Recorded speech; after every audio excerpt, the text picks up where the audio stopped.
Good morning. Well, kind of. It's 11:21 a.m.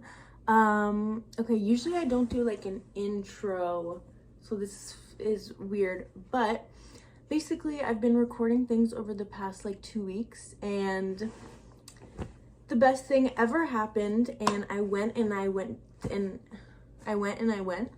98% of my clips, no sound. I had a vision for the way I wanted this video to go, and it's not gonna be able to be brought to life. I wanted to do like no music, just the natural sounds of life, you know, the clinking of the dishes.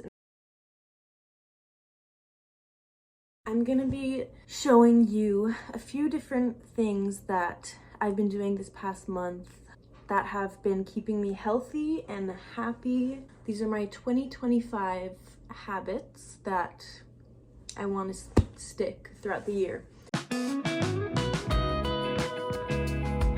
One really big thing is food.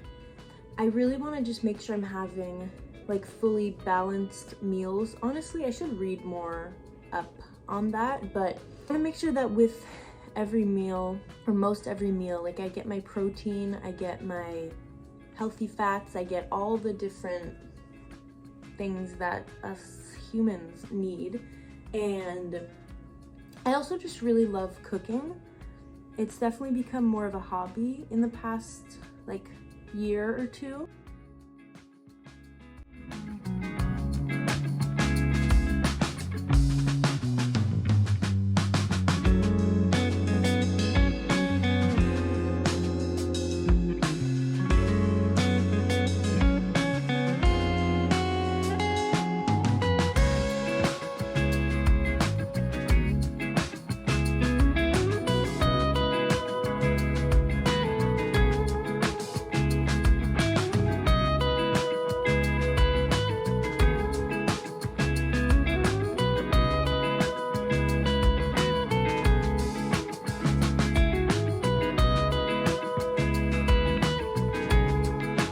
Another thing that's been extremely important for me, and that like I used to do daily, but then I definitely kind of lost the habit in 2024, but having every morning, or most mornings I want to say, because another big thing I'm trying to do is like watch the way that I speak to myself, because I tend to put a lot of pressure on myself, like the way I was just like every morning, but actually that's no, most mornings. Having a morning routine where I journal and or meditate and or read. If I'm lucky, I get to do all three, but I have 8:30s a couple times a week, so in that case I will just meditate in like a really quick journal. It's extremely important to me, because I feel like I start the day off feeling calm, but also already feeling productive, and just being like a highly anxious person too. I think it's such a good way of kind of self therapy.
And similar to that, reading before bed and having an unwinding time before I go to sleep. I'm really trying hard to stay off my phone at least 30 minutes before I go to bed. And I definitely don't complete this goal a lot. For example, last night I was like, okay, I'm gonna read and go to bed. But instead I went on my phone. Another really significant habit that I have been doing pretty good keeping up with, and I'm really proud of myself because boy, 2024 was not my year for working out. I really only worked out a handful of times, and I was biking a lot, I was walking a lot. Like I'm always moving, but I wanted to do more than that and I didn't. So that's been something very important to me, and I've been doing a really good job of keeping it up. Again, I'm trying to keep it low pressure because I know myself and I know kind of how quickly I can become obsessive and be like, I have to do this, and if I don't, then it's terrible, you know? So I just started off January with a minimum of like 2 times a week wanting to work out. And now I think I usually, on average, like 3 to 4 times I've been working out during the week, and I've honestly just been doing what I want to do that day. So I've been doing a lot of running as well as a lot of Pilates. I feel like I've kind of been switching between the two, but I did some weights the other day. So yeah, I don't know. I try not to be super strict with myself because I want working out to be something that I can enjoy.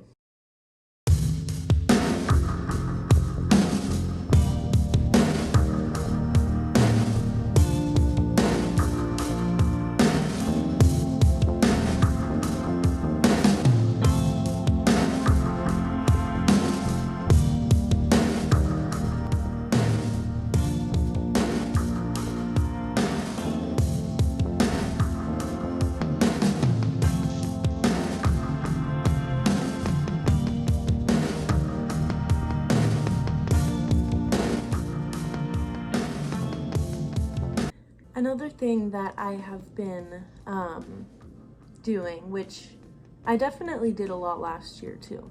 I've always been someone that prioritizes time spent with my loved ones, but yeah, just spending time with people you love and people who love you, and just enjoying each other's presence, enjoying the way you make each other feel, has been very important.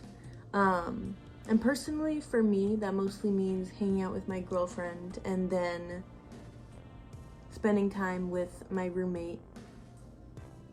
And that's kind of it.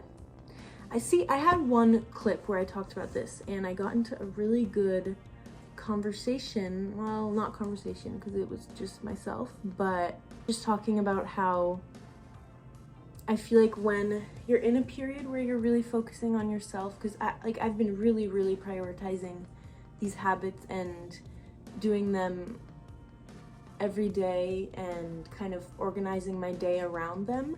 And so I was talking about how it can definitely, like, it's not very realistic to be a social butterfly when you're in a period of your life like that.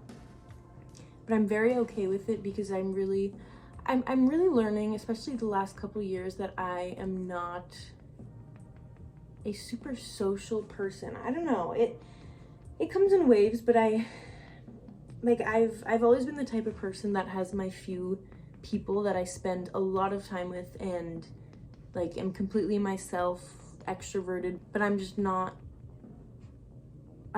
been the type of person that like enjoys kind of, you know, big groups, or I don't know. And I'm very okay with that.